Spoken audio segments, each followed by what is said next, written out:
اللهم صل على محمد وعلى محمد. اللهم صل على محمد وعلى محمد. أعوذ بالله السميع العليم من الشيطان الرجيم. لا حول ولا قوة إلا بالله العلي العظيم. بسم الله الرحمن الرحيم. وهو على كل شيء قدير وهو على كل شيء عظيم. الحمد لله الواحد الأحد الصمد الذي لم يتخذ صاحبة ولا ولد ولم يكن له كفوا أحد. الصلاة والسلام على النبي المحمود الحامد والحامد المحمود الواصل إلى ما ولا واحد محمود النبي الماجد والبشير المصدق والمصطفى عبد الأبي القاسم. اللهم صل على محمد وعلى محمد.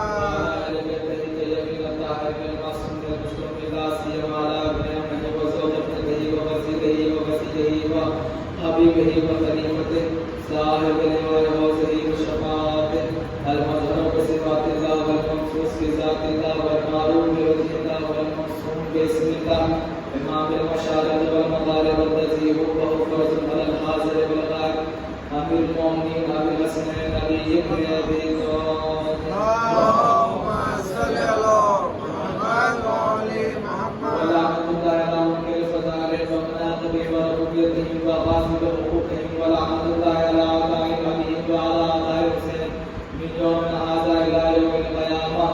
أما بعد فقد قال الله تبارك وتعالى بسم الله الرحمن الرحيم. ولاية علي الحسن فمن دخل اسمي أمن من عذاب سواد. اللهم صل على محمد وعلى محمد. آج محرم الحرم کی عشرے چلتی مجلس ہے. عنوان ہے علی بن ابی طالب کی ولایت. یہ ایسا عنوان ہے تمام انسان مل کر اس کی حق کی ادائیگی نہیں کر سکتے. ابھی تک جو تقریریں ہوئی ہے ان سب کا جو خلاصہ تھا اصول دین اور پورے دین کیسے کو علی کہتے ہیں.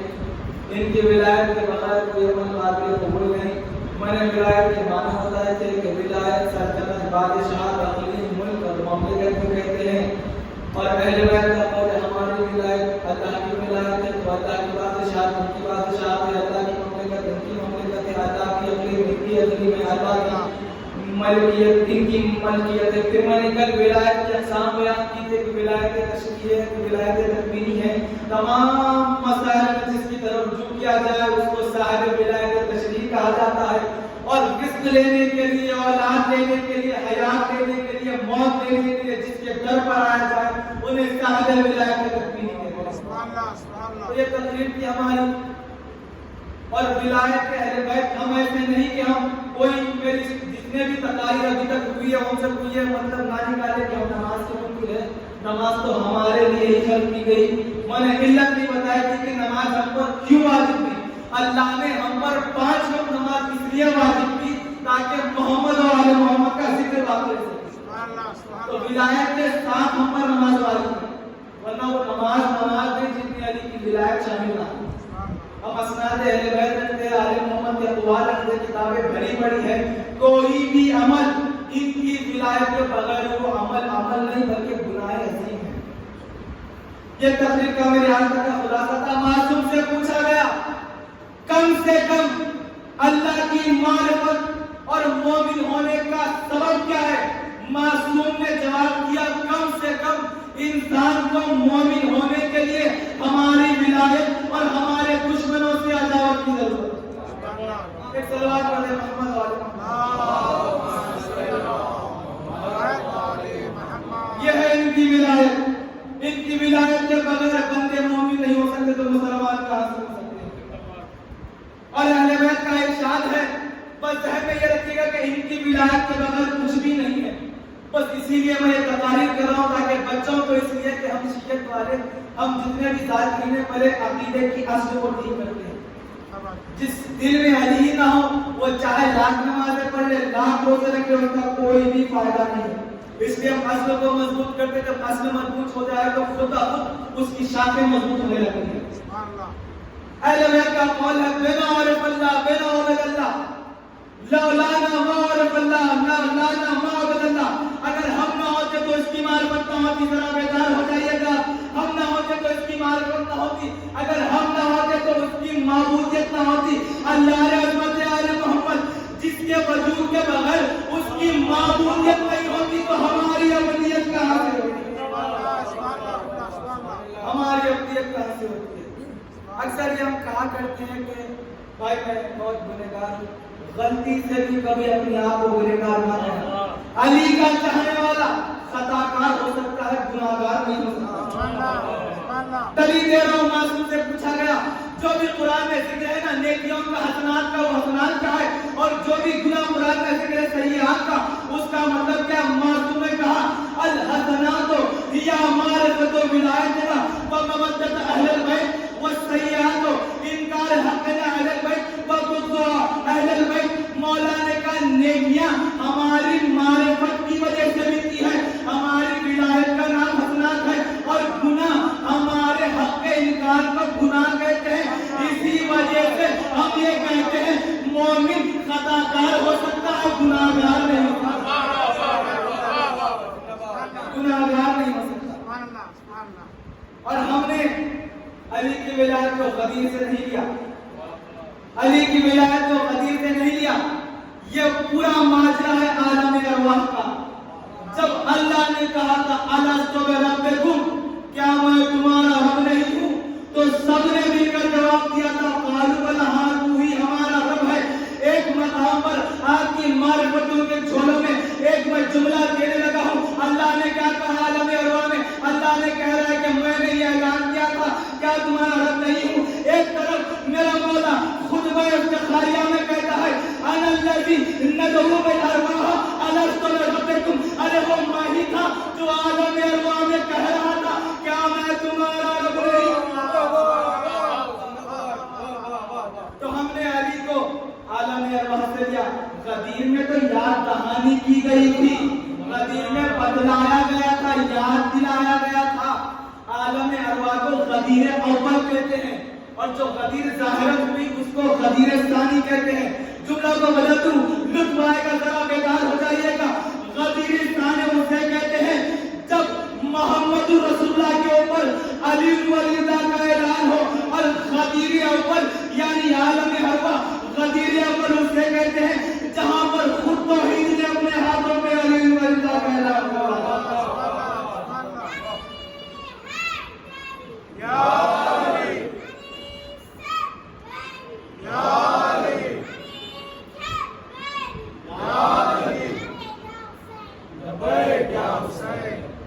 کبھی بھی نام علی لینے میں نہ شرمانا، ہمارے طہارتوں کا ثبوت ہے علی کا نام لینا۔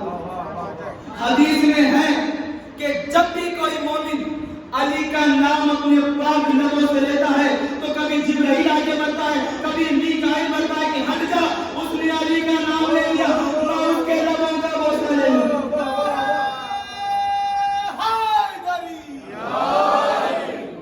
یہ ہے۔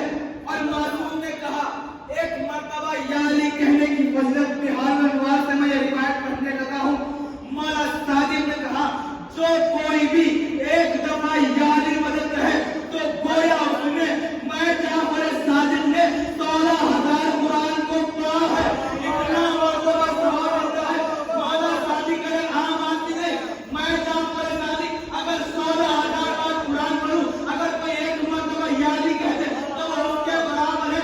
ایک مرتبہ یا علی کہنا 16 قرآن پڑھنے کے برابر ہے۔ اب قرآن میں دیکھو کیا کیا ہے، قرآن میں الحمدللہ رب العالمین ہے، قرآن میں مالک یوم الدین ہے، قرآن میں قل هو اللہ احد ہے، اللہ الصمد ہے، لم یلد ولم یولد ہے۔ اب کہو ایک مرتبہ یا علی کہنا، الحمدللہ رب العالمین کہنا، ایک مرتبہ یا علی کہنا، قل هو اللہ احد کہنا، اور ایک مرتبہ یا علی کہنا، اللہ الصمد کہنا۔ یہ ہے علی، نام علی کے فضائل۔ اگر نام علی پڑھنا شروع کر دے تو ساتھ درکار نہیں ہے، وقت کی کمزوری ہے کہ وہ آل محمد کے فضائل کو نہیں سمجھ سکتا۔ یہ نام علی کا مطلب میں نے بتا دیا۔ اور جب بات آ گئی سورہ قل هو اللہ احد کی تو میں کہہ دوں نبی نے کہا جب بھی علی کی طرف نبی کی نظر پڑتی تھی تو بے ساختہ محمد مصطفیٰ بلا کے کہتے ہیں ماں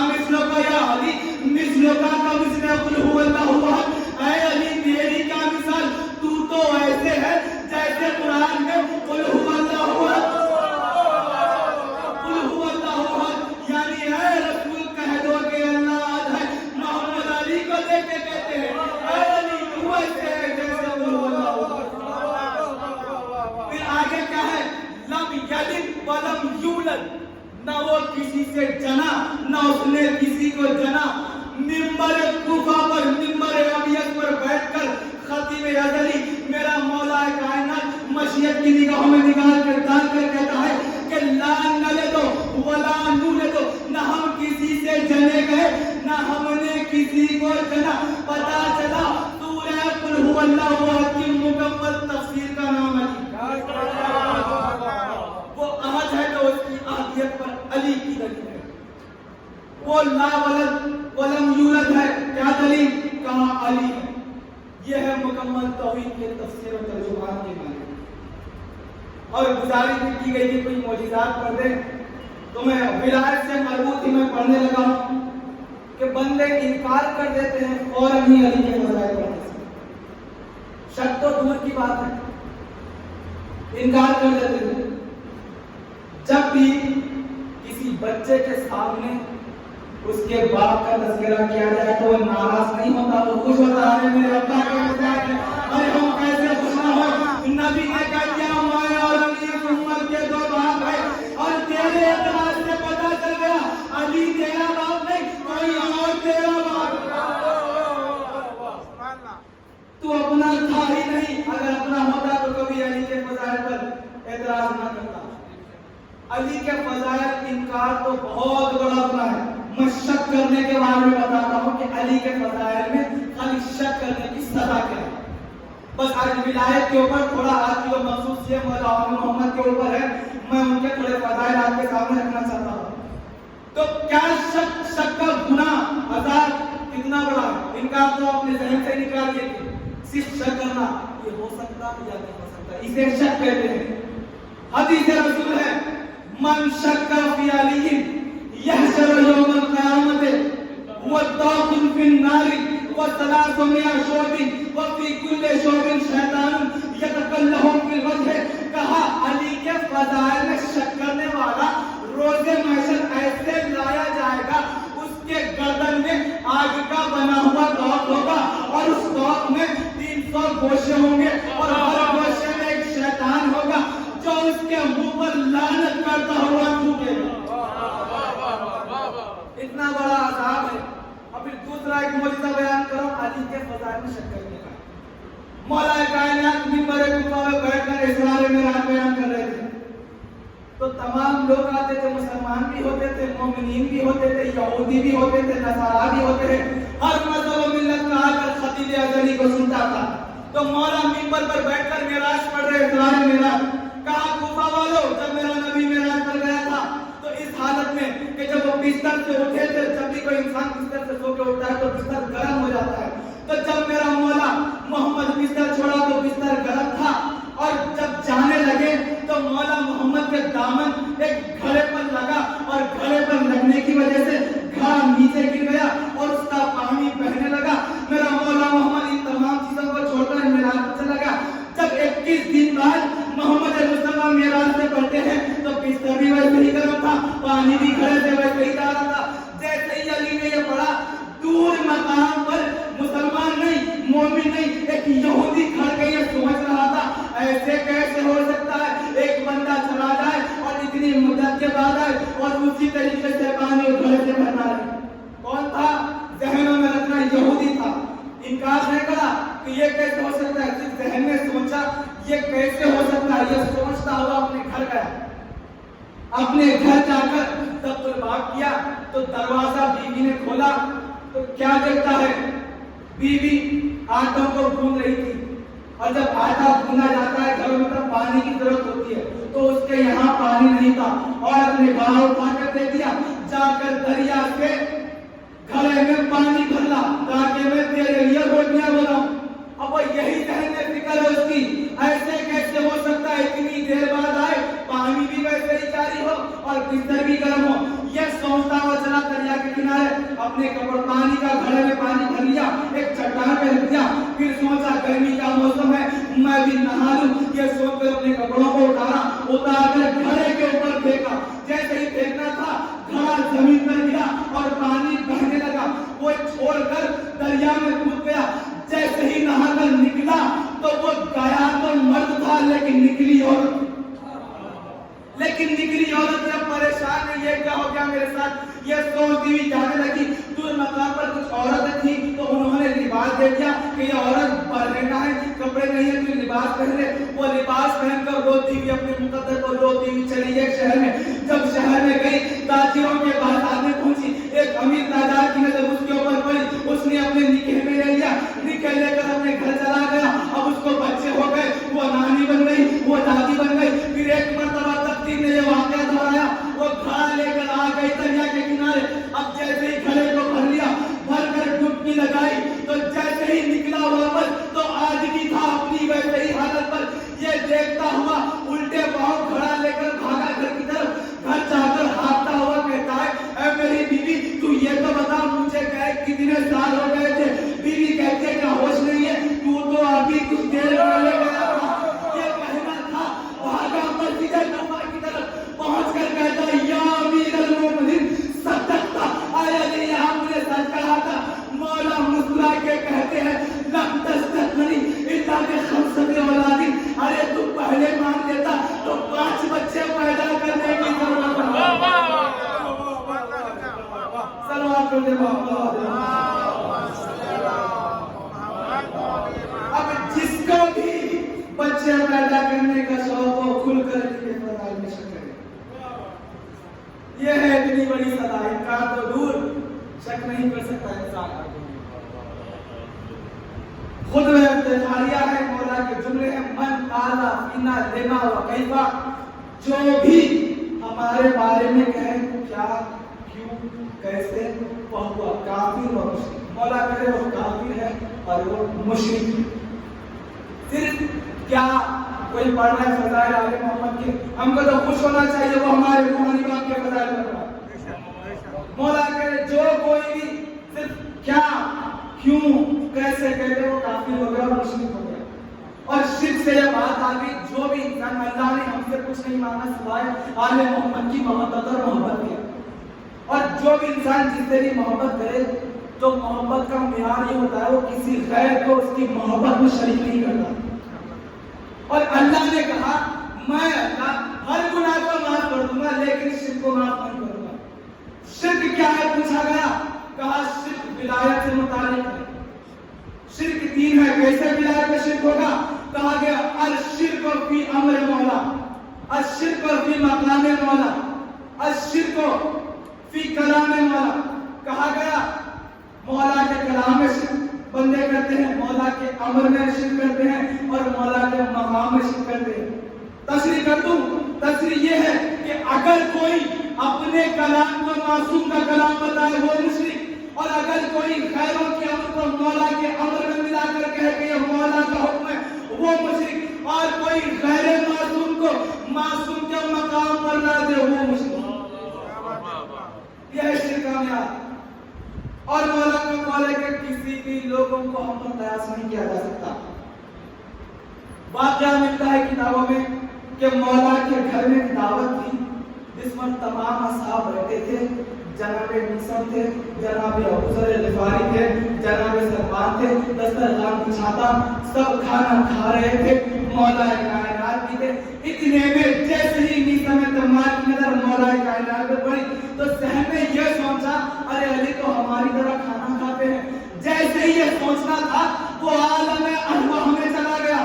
دیکھتا کیا ہے عالم لاہوت ہے، ایک نورانی کرسی پر میرا مولا کائنات لباس توحید کو پہن کر بیٹھا ہے، سر پر نورانی تاج ہے. جب میں یہ منظر کو دیکھا تو دیکھا نہ گیا، میری عقل جانے لگی. ایسا عالم ہو گیا تھا کہ میں ابھی دنیا سے چلا جاؤں کہ علی نے اپنے ہاتھ کو آگے بڑھایا، آگے بڑھا کر فوراً میرے قلب پر رکھ دیا. میں اپنی حالت پر واپس آ گیا. ارے سلمان یہ واقعہ دیکھ کر مجھے بڑا تعجب ہوا. سلمان کی عقیدت دیکھنا. بے ساختہ سلمان نے کہا لا تعجبوا من امر اللہ، ارے اللہ کے حکم سے کبھی تعجب نہ کرنا. ان اللہ علی کل شیء قدیر، ارے اللہ ہر چیز پر قادر ہے. ارے تم اور ہم جس کو ولی کہتے ہو سلمان اسے ان اللہ علی کل شیء قدیر.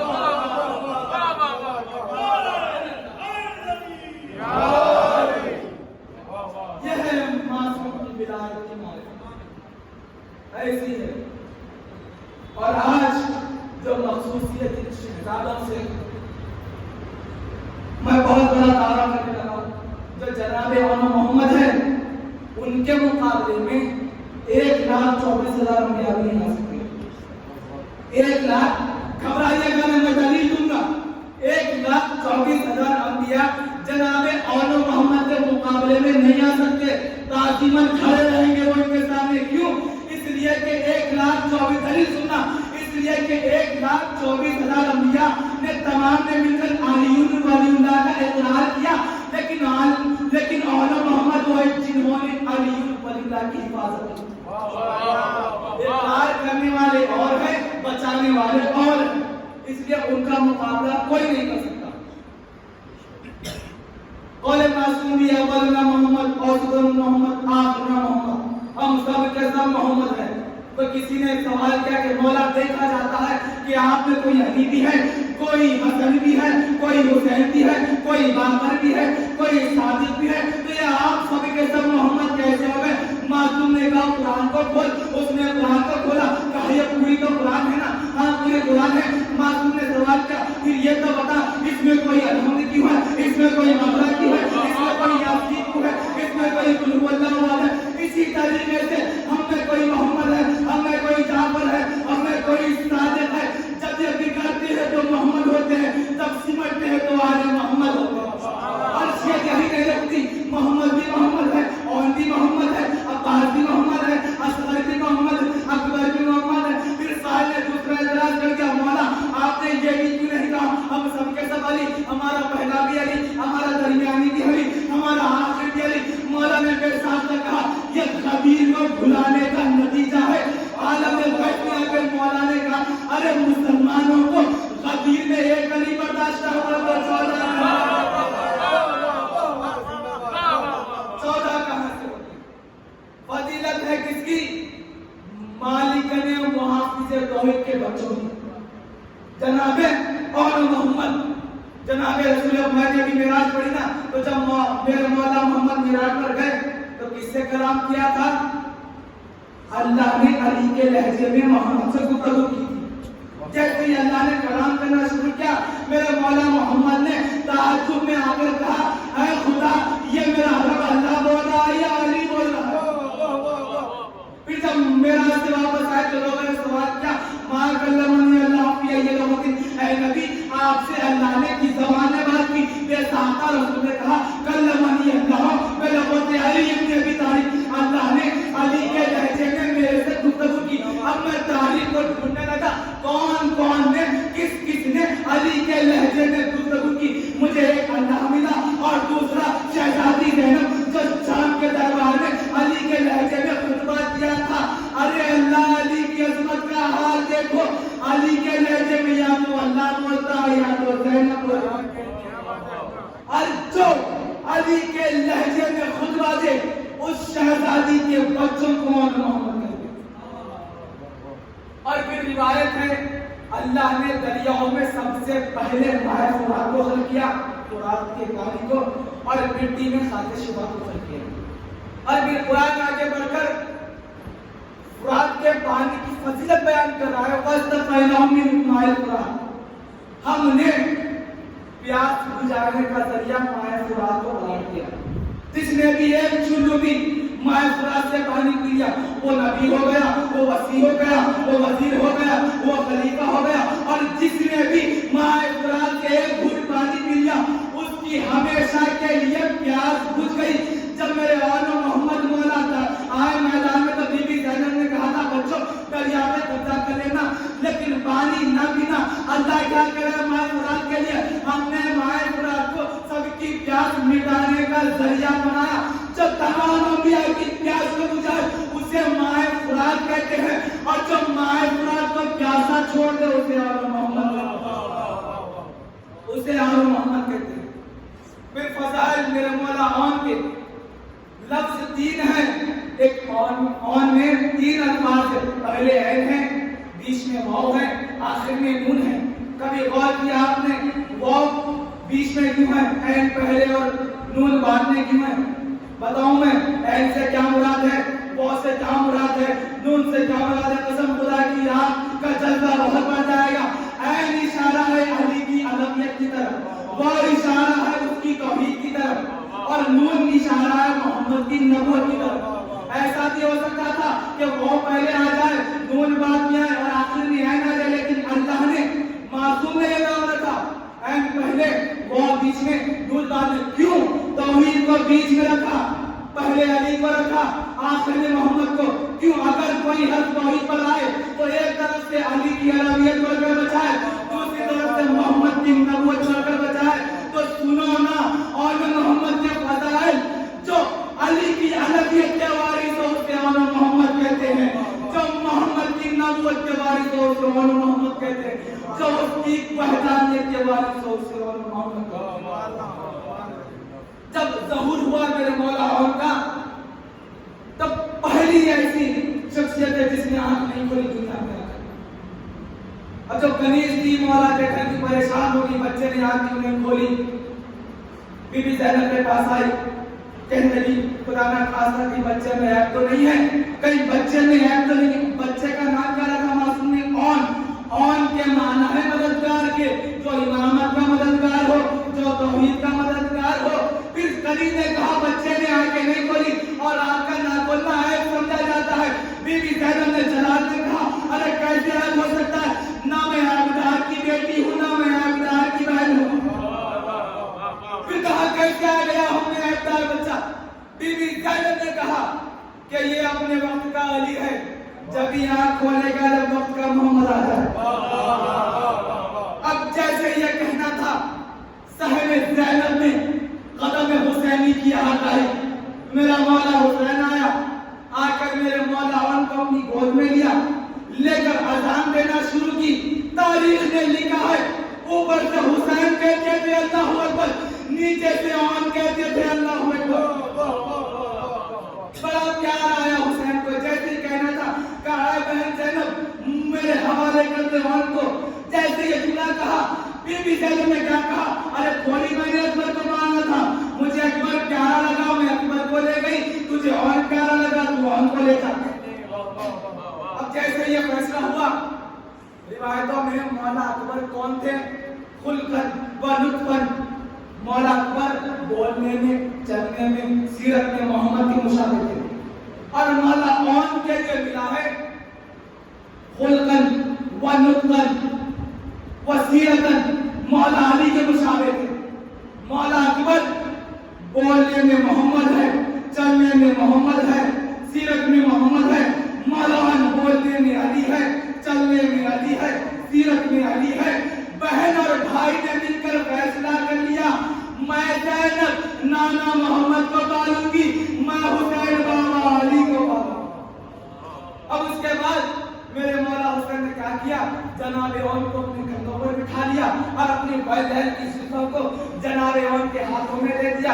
اب میرے مولا بازار میں جانے لگے، جب کسی صحابی کی نظر پڑتی کہنے لگے اے حسین یہ کیا ہے؟ آپ نے عون کو اپنے اس پر بٹھا لیا اور اپنے زلفوں کو دے دیا تاکہ وہ کھیلے۔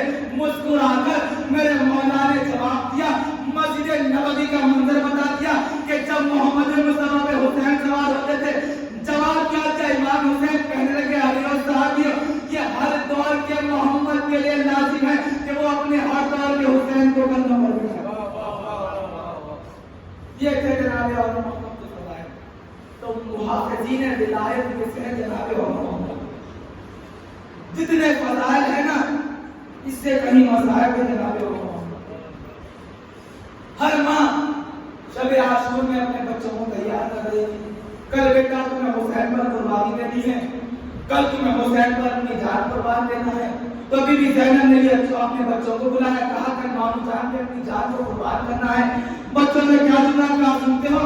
بچوں نے کہا ماں اگر آپ میدان میں ہماری لاشوں کو ڈھونڈے گی تو لاشیں نہ ملے گی۔ بی بی زینب نے کہا بجائے کیا کہا؟ ہم میرے مولا حسین کے دشمنوں کو اس حد تک ماریں گے کہ کربلا کی آخری سرحد پر ہم شہید ہوں گے، تاکہ زمانے والوں کو پتا چل جائے کہ ہماری وفا کیسی تھی۔ یہ بات ہوئی، مولانا حضرت جی کہا کرتے تھے کہ دنیا میں جو سادات ہے نا وہ بی بی زینب کا احسان ہے کہ آج امامت کی وجہ سے، امامت کو بچانے کی وجہ سے سادات کی نسل باقی ہے۔ آپ کو سادات میں کوئی سادات فاطمی ملے گا، غربت سنیے گا بی زینب کی، کوئی سادات علوی ملے گا، کوئی سادات رسی ملے گا، کوئی سید جعفری ملے گا، کوئی سید باقری ملے گا، لیکن کہیں پر بھی کوئی سادات زینبی نہیں ملے گا۔ کوئی یہ بولنے والا نے میں زینب کی آگے سے کیوں؟ ارے زینب نے کربلا میں حسین کے اوپر اپنے بچوں کو نہیں پوری نسل کو قربان کر دیا، پوری نسلوں کو قربان کر دیا تھا۔ جب عاشور کا دن آیا تو میرے مولا آل محمد حسین کے خیموں کے باہر بندوں کے بل کھڑے تھے تاکہ حسین کی نظر ہم پہ پڑ جائے اور ہمیں رنگ کی اجازت مل جائے۔ جیسے ہی مولا حسین آتے بندوں کے بل کھڑے ہو جاتے، اے مولا حسین ہمیں لڑنے کی اجازت دے دو۔ مولا حسین چلے جاتے، پھر بچے ماں زینب کے خیمے میں آتے۔ جیسے ہی بی بی زینب کی نظر پڑتی، کہتی بی بی زینب تم ابھی تک زندہ ہو، ارے مجھے فاطمہ کے سامنے شرمندہ نہ کرنا۔ اب اجازت مل گئی جنگ میں آنے کی۔ عظیم الشان سے جیسے نانا علی جنگ میں آیا کرتے تھے اس صورت میں، اس انداز میں مولا آل محمد جنگ میں آ گئے جنگ لڑنے کے لیے۔ رجت کھانے کی کہ ہم جعفر تیار کے بولتے ہیں، جو طاہر تھے، جو صدیق تھے، جو اطہر ہے، ارے ہماری فضیلت کے یہی کام کیا ہے کہ ہمارا دادا اپنے پروں کے ذریعے جنت میں پرواز کرتا ہے۔ یہ کہتے ہوئے جنگ کے لیے آمادہ ہو گئے، جنگ کرنا شروع کیا تھا۔ دونوں بھائیوں میں ایک بھائی بڑا تھا، دوسرا بھائی چھوٹا تھا، تو دونوں بھائیوں نے یہ سوچا ہم اپنے ایک دوسرے کے خیال رکھتے ہوئے یہ معاہدہ طے کیا کہ اے اول محمد نے آپس میں یہ کہا ایک بھائی آگے سے حملہ کرے گا، دوسرا بھائی پیچھے سے حملہ کرے گا، ایک بھائی سامنے سے بچائے گا، دوسرا بھائی پیچھے سے بچائے گا، اور لڑتے لڑتے ان ہزاروں کے مجمع میں جب ہم دور ہو جائے تو اللہ اکبر کہہ کر آپس میں مل جائیں گے۔ یہ بات طے ہو گئی۔ اب دونوں بھائیوں نے حملہ کرنا شروع کیا، فوجیں بھاگنے لگی۔ میرے مولا محمد نے عمر صاحب کے خیمے کی قنادوں کو کاٹ دیا۔ جیسے ہی کاٹا تھا ملعون ہولا ہوا باہر نکلا، کہیں آواز سنا آ گئے، دیکھا کون تھا؟ گھوڑے پہ زینب کا بیٹا محمد سوار ہے۔ وہ بھاگنے لگا اپنی تلوار کو لیے، مولا محمد عمر صاحب کے پیچھے بھاگنے لگے۔ اب جیسے ہی وار کرنا چاہا، پیچھے سے کمینے نے محمد کے سر پر تلوار ماری۔ میرا مولا محمد زیر سے زمین پر آنے لگا۔ اللہ اکبر جیسے ہی کہا، میرا مولا اور عالم غیب میں اپنے بھائی کو بچانے کے لیے آ گیا۔ جیسے ہی محمد کو بچانا چاہا، پیچھے سے ایک ملعون نے آن کی پشت پر ایسا گھس مارا، آن کی پشت کی ہڈیاں چور چور ہو گئی اور آواز دی السلام علیکم یا عبداللہ، اے امام حسین میرا سلام ہے آپ قبول کو۔ یہ کہنا تھا اور محمد کا جنازہ زمین پر آ گیا۔ امام حسین چلے اپنے بھتیجوں کو، اپنے بھائیوں کو بچانے کے لیے۔ جیسے ہی لشکر نے حسین کو آتا دیکھا، کربلا کی تاریخ ہے جب بھی جنازے پامال کیے جاتے یا تو جنازے ٹکڑوں میں تقسیم ہو جاتے یا تو جنازے کی ہے لمبی ہو جاتی اور محمد کے لیے ملتا ہے۔ جب حسین کے نام پر گھوڑوں میں ہلچل مچی تو اور محمد کا مسیح تھے، لیکن جب حسین جنازہ لے گئے پامالی کی وجہ سے اور محمد کا لاشا تلاوت میں تقسیم ہو چکا تھا۔ جیسے ہی جان محمد شہید ہوئے، ادھر عمر سعد کے لشکر میں باجے بجنا شروع ہو گئے، تاش بجانا شروع ہو گیا اور یہ چلا کے کہتے ہم نے زینب کی گود کو اجاڑ دیا، ہم نے زینب کے بچوں کو مار دیا۔ یہ منظر بھی زینب نے دیکھا اور روتا ہوئی کہنے لگی، باجے والوں کی صدا زیر قناعت آتی ہے، کیسے لاشیں میرے بچوں کی بارات آتی